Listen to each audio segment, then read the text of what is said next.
नमस्कार, स्वागत है आप सभी का हमारे चैनल डिवाइन स्टोरीज़ पर। कैसे हैं आप?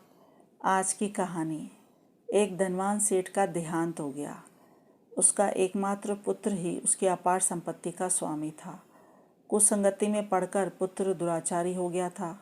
शीघ्र ही उसने अपने पिता की अपार संपत्ति का नाश कर दिया। संपत्ति के चले जाने पर उसके अन्य दुराचारी मित्रों ने भी उससे मुंह फेर लिया। अब घर में खाने के भी लाले पड़ने लगे। उसकी पत्नी गांव में ही मेहनत मजदूरी करने लगी और वह जंगल से लकड़ी काट कर लाता और बेचता। इस प्रकार उनका जीवन निर्वाह होने लगा। वह बड़ा ही सुख सुविधा में पला था। ऐसे कष्ट साध्य कार्य उसने पहले कभी न किए थे। बड़ा ही दुखी रहने लगा। उसके पाँव में छाले पड़ गए। एक दिन जंगल में एकांत स्थान पर बैठकर विलाप कर रहा था। उस समय वहाँ माता लक्ष्मी और करम देवता विचर रहे थे। माता लक्ष्मी ने जब सेठ के पुत्र को देखा तो कहा कि मेरे बिना इस सेठ के पुत्र का क्या हाल हो गया है। जब इसे मेरा सहारा था तो यह बड़ा सुखी था। करम देवता बोले कि मेरे बिना ही इसका यह हाल हुआ है। कर्म से ही सुख दुख होते हैं। कर्म प्रदान विश्व कर राखा। इस प्रकार माता लक्ष्मी और करम देवता में विवाद हो गया। तब करम देवता ने कहा कि आप इसे धन दीजिए। अगर आपके दिए धन से यह धनवान हो जाता है तो आप जीतेंगी, लेकिन अगर आपके धन देने के बावजूद भी यह निर्धन रहता है तो मैं जीतूंगा। इस प्रकार निर्णय होने पर माता लक्ष्मी ने उसके मार्ग में 2 हीरे फेंक दिए। सेठ के पुत्र ने जब हीरे देखे तो वह बड़ा खुश हुआ और उन्हें जेब में रखकर घर की ओर चल पड़ा। मार्ग में उसे प्यास लगी। गर्मी के दिन थे। वह नदी पर जैसे ही पानी पीने के लिए झुका तो हीरे उसकी जेब से निकल के नदी में गिर गए और एक मछली ने उन हीरों को निगल लिया। वह बड़ा ही दुखी हुआ। घर आया। वह और उसकी पत्नी बड़ा ही अफसोस करने लगे। अगले दिन वह फिर जंगल में लकड़ी काटने गया। अब की बार माता लक्ष्मी ने उसके मार्ग में एक मोतियों का हार फेंका। उसने जब वह हार देखा तो बड़ा खुश हुआ और हार उठाकर अपनी पगड़ी में रख लिया और घर की ओर चल पड़ा।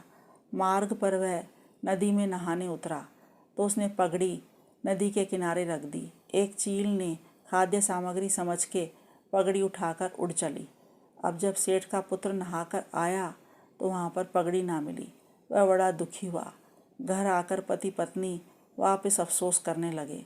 अगले दिन वह फिर जंगल में लकड़ी काटने पहुँचा। अब की बार माता लक्ष्मी ने अशर्फियों से भरी थैली उसके मार्ग में फेंक दी। जब उसने अशर्फियों से भरी थैली देखी तो थैली उठाकर वह सीधे घर आया। वह मार्ग में कहीं नहीं रुका।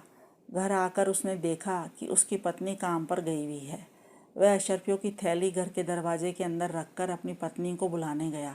इतने में ही एक पड़ोसन उसकी पत्नी से मिलने आई। उसने जब अशर्फियों की थैली देखी तो वह उसे उठाकर अपने घर चली गई। दोनों पति पत्नी जब वापस आए तो उन्होंने वहाँ पर थैली न देखी। अब सेठ के पुत्र और उसकी पत्नी को बड़ा ही अफसोस हुआ। अगले दिन वह फिर लकड़ी काटने जंगल में गया। माता लक्ष्मी ने करम देवता से कहा कि मैंने तो इसको 3 बार धन दिया पर यह धन ही नहीं रहा। अब आप ही कुछ करिए। तब करम देवता ने उसके रास्ते में 2 पैसे फेंक दिए। सेठ के पुत्र ने जब 2 पैसे देखे तो उन्हें उठा लिया। मार्ग में नदी किनारे एक मछली पकड़ने वाला मछली पकड़ रहा था। सेठ के पुत्र ने 1 पैसे से मछली खरीदी और 1 पैसा मसाला खरीदने के लिए रख लिया। अब वह लकड़ी चुनने के लिए वहीं पेड़ पर चढ़ा तो वहाँ उसे चील का घोंसला दिखाई दिया। उस चील के घोंसले में उसकी पगड़ी पड़ी थी जिसमें हार पड़ा था। वह अपनी पगड़ी लेके नीचे उतरा और बड़ा ही प्रसन्न होकर घर आया। घर आकर वह अपनी पत्नी को चिल्लाकर बोला, जो चीज़ खो गई थी वो मिल गई, जो चीज़ खो गई थी वो मिल गई। जब पड़ोसन ने यह सुना तो वह डर गई। उसने सोचा कि सेठ के पुत्र को शायद पता चल गया कि इनकी अशर्फियों की थैली मैंने ही उठाई है। वह चुपके से वह थैली उनके घर में फेंक आई। जब सेठ के पुत्र ने थैली देखी तो वह बड़ा ही प्रसन्न हुआ। उन्होंने मछली को काटा तो उसके अंदर से उन्हें वे 2 हीरे भी मिल गए।